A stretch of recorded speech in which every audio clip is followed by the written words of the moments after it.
नमस्कार, मैं हूं संजय शर्मा। आप देख रहे हैं 4 PM गुजरात। गुजरात लॉबी परेशान है, गुजरात लॉबी टेंशन में है क्योंकि देश के हालात खराब हो रहे हैं। दुनिया के कई देशों ने अपने नागरिकों को राहत देने के लिए पेट्रोल डीजल के रेट कम किए हैं, लेकिन हमारे विश्व गुरु जी ने लगातार बढ़ाए हैं। पता नहीं वो ऐसा क्यों कर रहे हैं, इसके पीछे कारण क्या है। अभय दुबे जी से मैंने तमाम राजनीति के मुद्दों पर बातचीत की है। लेके चलता हूं अभय दुबे जी के पास। रोचक बातचीत है, चैनल को सब्सक्राइब कीजिएगा, ज्वाइन कीजिएगा। चलते हैं अभय दुबे जी के पास। 4 PM न्यूज नेटवर्क में बहुत बहुत स्वागत है अभय दुबे जी आपका। जी। पहली बार मैं देख रहा हूँ कि गोदी मीडिया बहुत टेंशन में है, बहुत प्रेशर में है।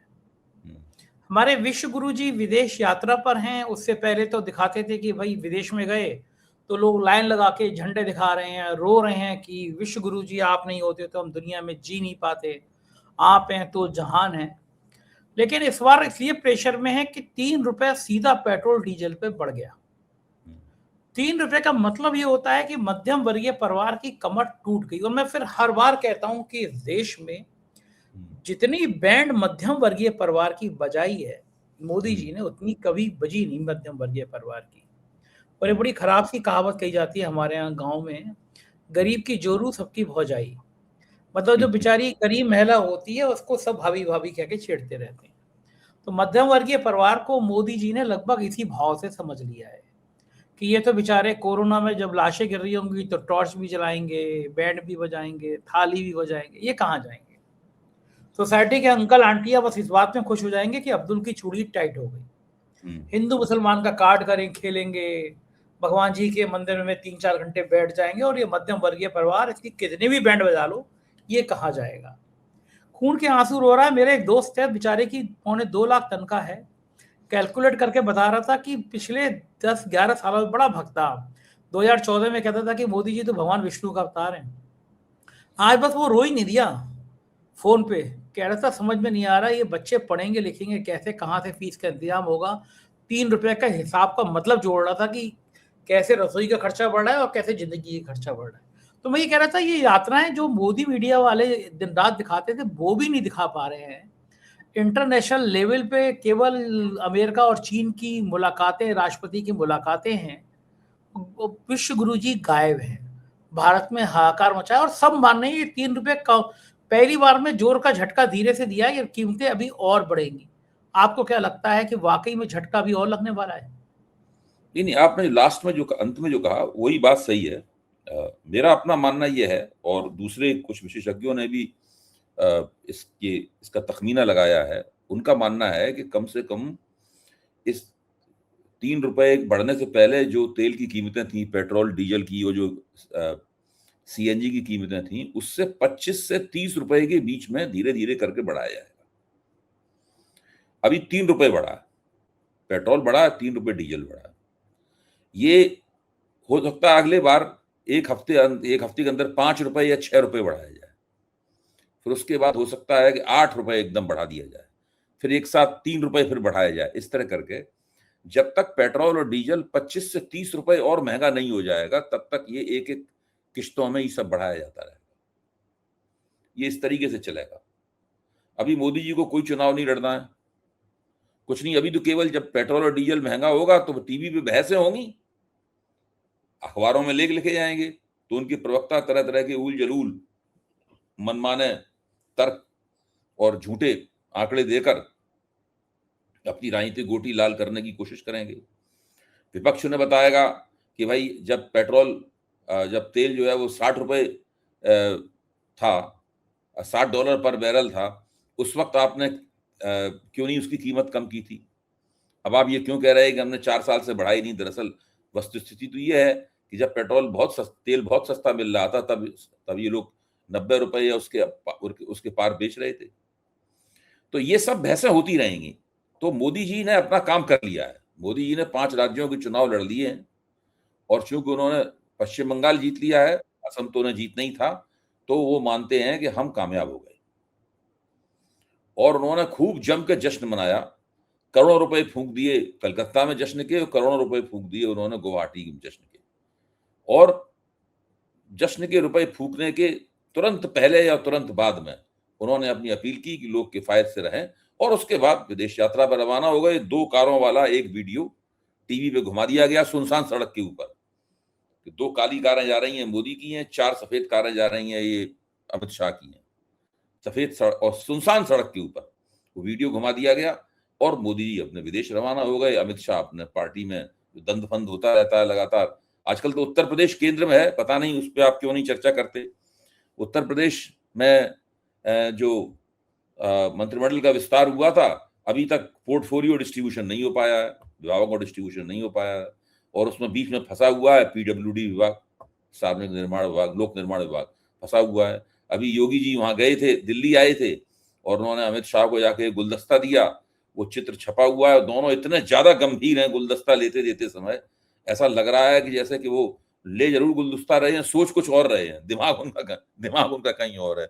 और तस्वीर के नीचे अखबार वालों ने कैप्शन दिया है कि वो मंत्रिमंडल का विस्तार तो हो गया लेकिन पोर्टफोलियो नहीं बटे, इसीलिए ये योगी जी आके अमित शाह से मिले हैं आकर। तो पता नहीं उत्तर प्रदेश के मुख्यमंत्री में और आला कमान के बीच में क्या पक रहा है। हो सकता है कि आला कमान बनवाना चाहता हो अपने किसी बंदे को लोक निर्माण विभाग का मंत्री, और योगी जी न बनने देना चाहते हो, इस प्रकार का झगड़ा हो। जल्दी ही इसकी भी खबर आ जाएगी तो हम लोग इसके ऊपर चर्चा करेंगे। तो मैं ये कह रहा हूं कि ये पूरा मामला इस तरीके का है कि अब अमित शाह ये सब काम निपटाते रहेंगे। मोदी जी अपना सबसे प्रिय काम विदेश यात्राएं करना, वो अपने विदेश यात्राओं पर रवाना हो गए। पूरा यहाँ पे नैरेटिव चला के और प्रपंच रच के तेल की कीमतें बढ़ा दी गई हैं। अब ये हरदीप पुरी का काम है कि वो हर 10-12 दिन के अंदर तेल की कीमत बढ़ाते रहेंगे। 40-50 दिन इसी के ऊपर बहस चलती रहेगी। अब इसके ऊपर जब बहस थोड़ी बहुत बीच बीच में अगर लगे ठंडी हो रही है तो फिर भोजशाला वाला हाईकोर्ट का फैसला तो है ही, वर्षों से लटका हुआ था वो मामला। मध्य प्रदेश में तो भारतीय जनता पार्टी की राजनीति ही भोजशाला की वजह शुरू हुई थी। दिग्विजय सिंह जब मुख्यमंत्री थे तो उमा भारती विपक्ष की नेता थी, तो उन्होंने तो भोजशाला वाला मसला उठाया था। तब से अब तक ये मसला लटका हुआ था। आज हाईकोर्ट ने हिंदू पक्ष के बारे फैसला दे दिया। फौरन ही जैसे ही हाईकोर्ट ने फैसला दिया, टीवी चैनलों के ऊपर हिंदू मुसलमान डिबेट शुरू हो गई। एक अजीम ओवैसी की पार्टी का प्रवक्ता आके बैठ गया, एक कोई दूसरा खान पठान आके बैठ गया, इधर विश्व हिंदू परिषद के प्रवक्ता ठंडे बस्ते में पड़े हुए थे, कहीं बर्फ में लगे हुए थे, उनको उसमें से निकाल के वहां बैठा दिया गया और पूरा कार्यक्रम चालू हो गया। अब हिंदू मुसलमान भी चल रहा है साथ में, और साथ में ये तेल की कीमतों पे बहस भी चल रही है। इस पूरे चक्कर में जो बात पृष्ठभूमि में चली गई है वो बात है वोट चोरी की, वो बात है एसआईआर की। क्योंकि वो उस पर अगर जोर रहेगा, उसके ऊपर अगर बहस होगी तो विपक्ष में एकता होगी, जनता के बीच में मैसेज जाएगा कि भाई लोकतंत्र में जो चुनावी जीतें हारें हो रही हैं उनके अंदर लोकतांत्रिक क्वालिटी नदारत है, वो संदिग्ध हैं जीतें हारें। तो ये सब करके पता नहीं इसके पीछे कितनी योजना है, या ये आकस्मिक तरीके से अपने आप घटनाएं घटित हो रही हैं, ये तमाम प्रश्न है। उधर एक और बहुत बड़ी घटना है, मैं उसका भी जिक्र कर दूं, जो हम लोग एक तरह राउंड अप सा कर रहे हैं। वहां पर श्री गौतम अडानी इस देश के 2 बड़े पूंजीपतियों में से एक हैं।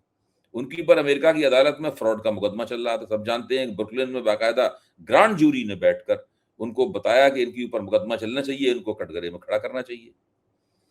लंबे अरसे से मोदी और अडानी की दोस्ती के जो आलोचक हैं इस देश में, उन्हें ये उम्मीद थी कि अब अडानी जी वहां फंसेंगे और उनको सजा होगी, या वो सब लोग देखना चाहते थे कि सजा से वो कैसे निकलते हैं। आज अचानक खबर आई, तो कल ही न्यूयॉर्क टाइम्स में खबर आ गई थी, भारतीय अखबारों में बाद में खबर आई, एक दिन बाद खबर आई। वो खबर ये आई कि अडानी जी ने ट्रंप के जो सबसे चहेते वकील थे उनको अपना वकील बना लिया। डोनाल्ड ट्रंप के जो खासुल खास वकील थे उनको अपना वकील बना लिया, और वकील बनाते ही उन्होंने जस्टिस डिपार्टमेंट को एक प्रस्ताव भेजा कि अडानी जी $10 अरब का अमेरिका में निवेश करने के लिए तैयार है। $10 अरब। $10 अरब। 10 अरब डॉलर का अमेरिका में निवेश करने के लिए तैयार हैं, उसके बदले में 15,000 नौकरियां पैदा होंगी, कुल 15,000 नौकरियां पैदा होंगी 10 अरब डॉलर के निवेश से। और पैसा आएगा कहां से? उसके बदले में उनका मुकदमा वापस हो जाना चाहिए। और सुना यह गया है कि वो उसकी स्वीकृति भी मिल गई है मुकदमा वापस होने की। 10 अरब डॉलर मोदी जी फाइनेंस करेंगे अडानी जी को? इतना पैसा कहां से आएगा अडानी जी पे? अरे अडानी जी पे बहुत पैसा है। 10 अरब डॉलर क्या होता है? अडानी जी तो ग्लोबल पूंजीपति हैं भाई। देखिए, आप इस बात को समझने की कोशिश कीजिए। अडानी जी फ्रिज नहीं बनाते हैं, अडानी जी मोटरसाइकिल और कार नहीं बनाते हैं, अडानी जी ये सब काम नहीं करते। अडानी जी मतलब हमारा बजाज नहीं करते हैं, अडानी जी रिलायंस की तरह वो इंटरनेट नहीं बेचते हैं। ये सब काम अडानी जी नहीं करते हैं। अडानी जी क्या करते हैं? अडानी जी इंफ्रास्ट्रक्चर के, यानी बड़े बड़े पुल बनाने की योजनाएं होती हैं, बड़े बड़े भंडार गृह बनाने की योजनाएं होती हैं, बहुत बड़ी बड़ी परियोजनाओं को खड़ा करने वाले पूंजीपति हैं। इसीलिए उनका कोई ब्रांड नहीं है कहीं कोई, अडानी जी। इसीलिए आप देखते हो अडानी जी के विज्ञापन बहुत कम होते हैं। जितने विज्ञापन और दूसरे पूंजीपति देते हैं अपने ब्रांड, अपने उत्पादों के, अपने प्रोडक्ट्स के, अडानी जी के कहीं विज्ञापन नहीं मिलते हैं। बीच में उन्होंने कुछ देना शुरू कर दिए थे, अडानी है तो मुमकिन है टाइप विज्ञापन हो रहे थे, लेकिन वो तो जबरदस्ती दिए हुए विज्ञापन थे, वो सब नहीं होता है। तो अडानी जी को इन बड़ी बड़ी योजनाओं के लिए अंतरराष्ट्रीय स्तर पर पूंजी उगानी पड़ती है। वही पूंजी उगाने तो वो सौर ऊर्जा के लिए पूंजी उगाने वो अमेरिकन निवेशकों के पास गए थे जहां उनके ऊपर फ्रॉड का इल्जाम लगा। तो वो अडानी के लिए 10 अरब डॉलर कोई बड़ी बात नहीं है। मैं आप क्या बात कर रहे हैं आप? तो अब देखिए, अब स्थिति ये है, बहुत से लोगों का मानना यह है कि 10 अरब डॉलर तो दरअसल एक तरह का छल है, एक तरह का आवरण है, कवर है एक तरह का। इसके पीछे मोदी और ट्रंप की एक डील है, सौदा है। और वो सौदा यह है कि अडानी जी को उससे मुक्त किया जाए, ऊपर से दिखाने के लिए कहा जाएगा कि 10 अरब डॉलर का खेल हो गया, 10 अरब डॉलर अडानी जी अमेरिकी अर्थव्यवस्था में निवेश करेंगे, 15,000 वो पैदा करेंगे, रोजगार पैदा करेंगे, ताकि कहने के लिए होगा ये करवाया गया हमने अडानी जी से।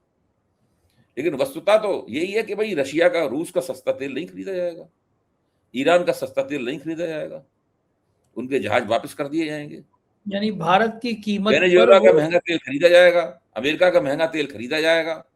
तो ये सब जो है वो देश में हो रहा है। और इन सब बातों के ऊपर हम लोग सोशल मीडिया में बैठे हुए बातचीत कर रहे हैं, अपनी टीका टिप्पणियां कर रहे हैं। एक तरह से हम लोगों की बातचीत में एक स्पेकुलेशन का तत्व भी है, कयास का तत्व भी है, अटकल का तत्व भी है हमारी बातचीत में, क्योंकि हमें किसी भी चीज का कोई प्रमाण तो पता नहीं है। हमसे अगर पूछा जाएगा प्रमाण दीजिए अपनी बात का, तो हमारे पास तो न दस्तावेजी प्रमाण है और न हमारे पास परिस्थिति जन्य प्रमाण है, सर्कमस्टेंशियल एविडेंस भी नहीं है। हमारे पास तो एक एनालिटिकल पॉइंट है, एक विश्लेषण है जो हम कर रहे हैं, क्योंकि हमें पता है कि ऐसा भी होता है। जी, ज्यादा करेंगे तो चैनल बंद करा देंगे फिर से। अच्छा, और अगर आप बहुत ज्यादा उछल कूद मचाएंगे तो फिर जो उछल कूद मचाने के हम लोग अभ्यस्त हैं, वो भी हम लोगों की उसका अवसर भी हमारे यहाँ से निकल जाएगा। हाँ, चैनल बंद हो जाएगा। एक नौजवान पत्रकार है रणविजय, उसने एक बहुत अच्छा ट्वीट किया है। उसे लिखा है, वॉर के बीच नेपाल, ऑस्ट्रेलिया, ब्रिटेन, जर्मनी के नेताओं ने अपनी जनता के लिए ये सब किया। नेपाल के प्रधानमंत्री ने 2 रुपए पेट्रोल सस्ता कर दिया, डीजल 12 रुपए सस्ता कर दिया। ऑस्ट्रेलिया के प्रधानमंत्री ने एक्साइज ड्यूटी कम करी, पेट्रोल 17 रुपए सस्ता कर दिया। साथ ही ट्रक वालों का रोड यूजर चार्ज फ्री कर दिया। ऑस्ट्रेलिया में एक्साइज ड्यूटी कम करने का फायदा सीधा जनता को दिया गया, भारत की तरह तेल कंपनियों को नहीं दिया गया। जर्मनी के चांसलर ने तेल पर टैक्स कम किया, इसका फायदा सीधा जनता को मिला। 17 से 19 रुपए पेट्रोल डीजल सस्ता हो गया। ब्रिटेन के प्रधानमंत्री ने बिजली के बिल पर 100 पाउंड की छूट दी, तेल पर टैक्स कम किया ताकि पेट्रोल और डीजल महंगा ना हो। और हमारे विश्व गुरु ने, उनका तर्क क्या है? उनका तर्क ये, हमने पिछले 4 साल से दाम नहीं बढ़ाए थे। ये उन्होंने भारत की जनता पे बहुत बड़ा एहसान किया। दूसरा एहसान ये है कि पिछले 2 महीने से वो शॉक तेल कंपनियां ले रही थी, जनता को शॉक नहीं लगने दिया उन्होंने। चुनाव थे, उन्होंने भारत की जनता के ऊपर कृपा की, 2 कृपाएं की। और अब वो चूंकि अब वो कह रहे हैं दुनिया में दूसरी जगहों भी कीमतें बढ़ी हैं, ये बढ़ा है वो बढ़ा, उसका तर्क दे के अब कीमतें बढ़ाने का सिलसिला शुरू हो गया है। तो इस तरह ये जो राजनीति का जो कुल मिला के खेल खेला जा रहा है, एक और राजनीति का खेल चल रहा है, मैं उसका भी जिक्र कर दूं, दर्ज होना चाहिए 4 PM के मंच पे।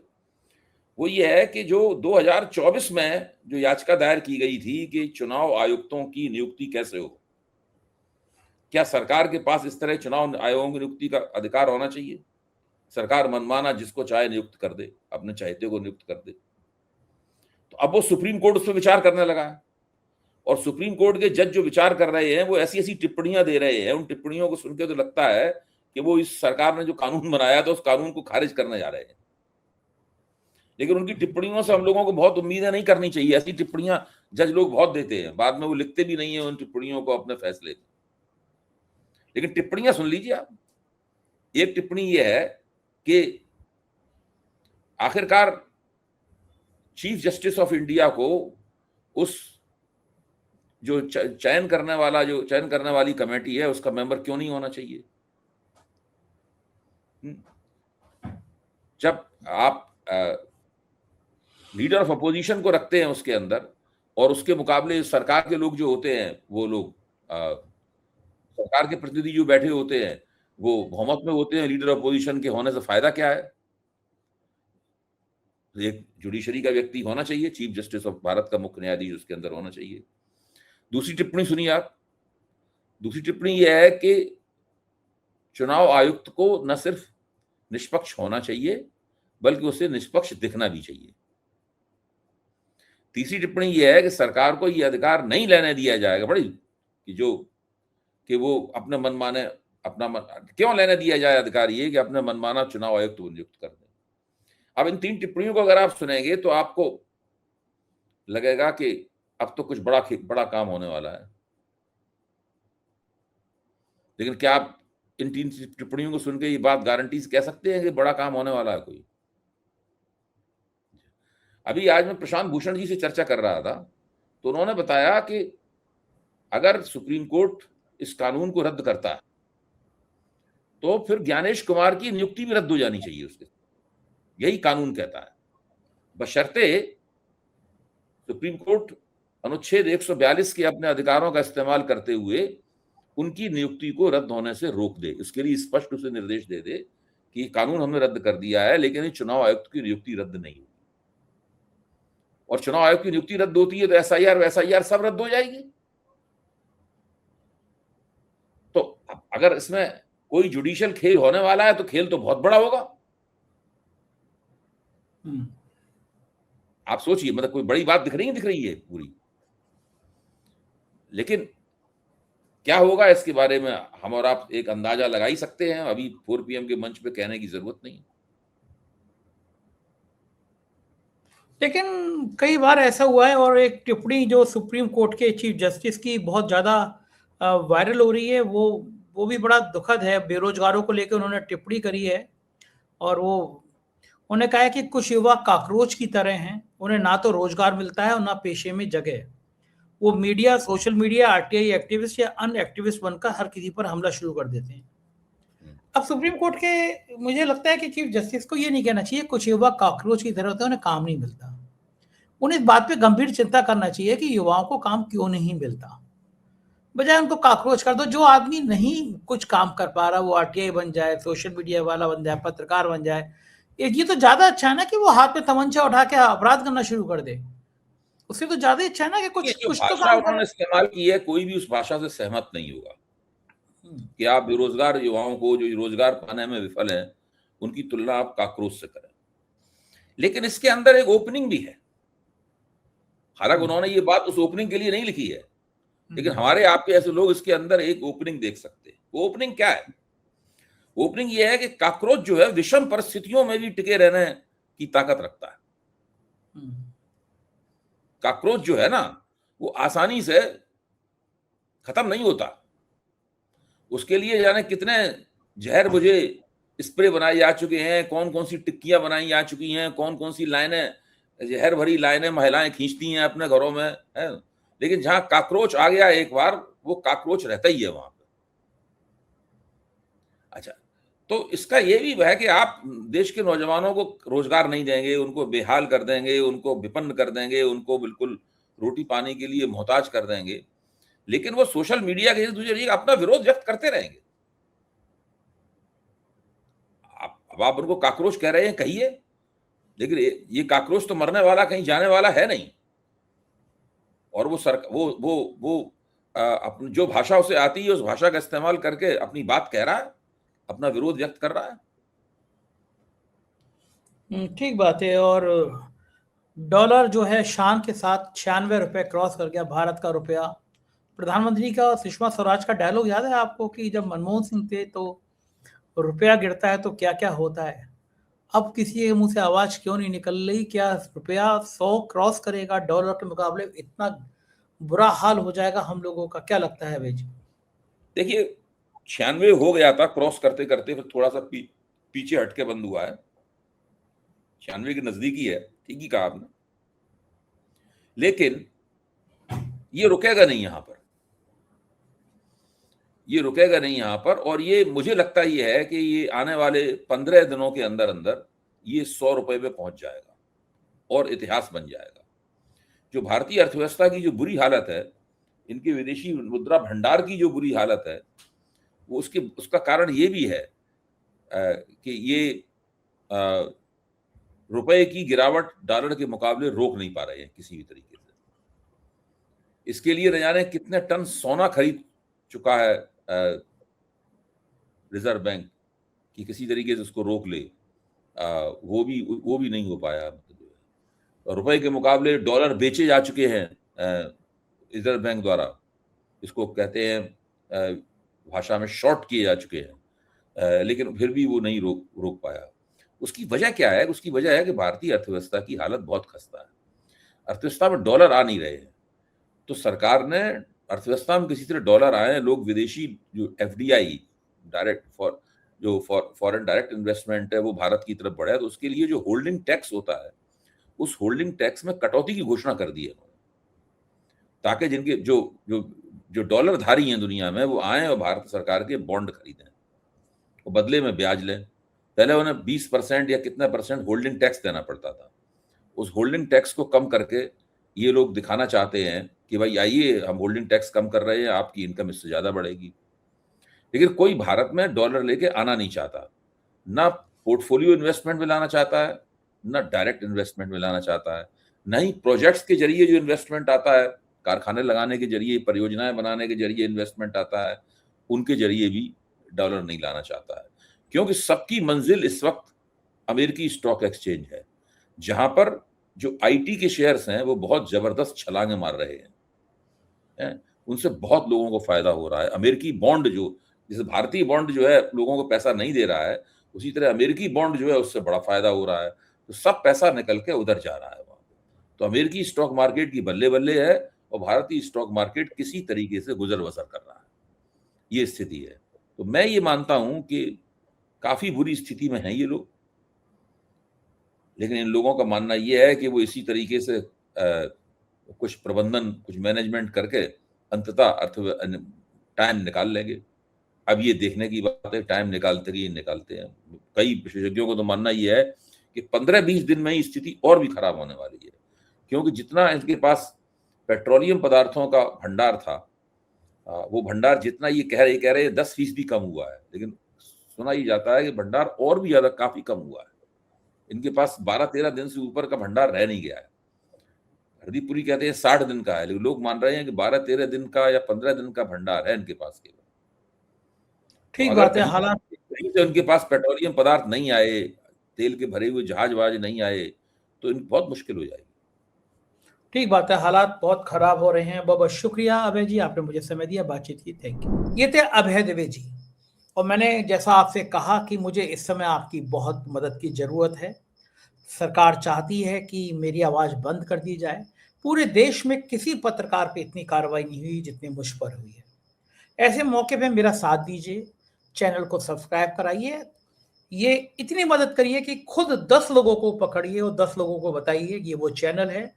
सरकार पिछले 10 सालों से जिस चैनल के पीछे पड़ी है, बार बार कभी सुप्रीम कोर्ट जाना पड़ता है मुझे, कभी हाई कोर्ट जाना पड़ता है, तो इतनी मदद करिए कि 10 लोगों को सब्सक्राइब कराइए, ये वीडियो ज़्यादा से ज़्यादा लोगों तक भेजिए। मैं आपकी बात कहता हूँ, आपकी आवाज़ उठाता हूँ, सरकार को मुझसे सिर्फ यही परेशानी है। इस दौर में आप मेरा साथ देंगे, मुझे यकीन है। बहुत-बहुत शुक्रिया। Thank you.